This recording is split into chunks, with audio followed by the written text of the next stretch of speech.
آبدوز سانحہ فیس بک پر 10 سال پرانی پوسٹ نے سب کو حیران کر دیا۔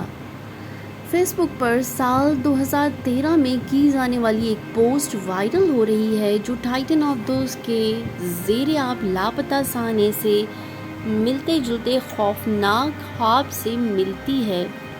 ٹائٹن آبدوز کے لاپتہ ہونے کے حوالے سے بہت سی باتیں خبروں میں نمایاں ہیں۔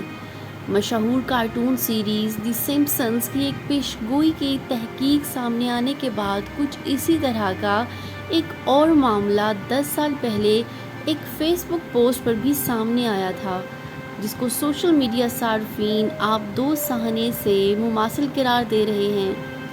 ایک آئرش موسیقار اور ڈی جے ڈیبورا گریٹن کی ایک پرانی فیس بک پوسٹ وائرل ہو رہی ہے جو تقریباً ایک دہائی قبل شیئر کی گئی تھی۔ سوشل میڈیا صارفین کا کہنا ہے کہ اس پوسٹ میں لکھے گئے الفاظ کافی حد تک ٹائٹن آبدوز سانحے سے مماثلت رکھتے ہیں۔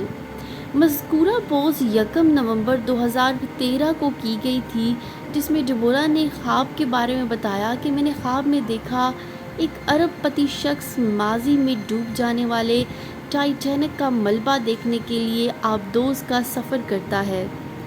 پوسٹ میں یہ بھی کہا گیا ہے کہ آبدوز نے پانی کی تہہ میں کچھ ہی فاصلہ طے کیا اور وہ اپنے پہلے سفر کے شروع ہوتے ہی تباہ ہو گئی۔ اس نے مشورہ دیا تھا کہ اس موضوع پر ایک اچھی فلم بنائی جا سکتی ہے۔ اس پوسٹ نے اس کے خواب کے پورا ہونے کی وجہ سے سوشل میڈیا صارفین کو بھی حیران کر دیا۔ یاد رہے کہ ٹائٹن آبدوز کے لاپتہ ہونے کی خبر 18 جون کو سامنے آئی، تاہم تقریباً 4 دن کی مسلسل تلاش کے بعد امریکی کوسٹ گارڈ کو ٹائٹینک کے ملبے کے قریب کچھ ملبہ ملا، جس سے اس بات کی تصدیق ہوئی کہ آبدوز میں سوار 5 افراد ہلاک ہو چکے ہیں۔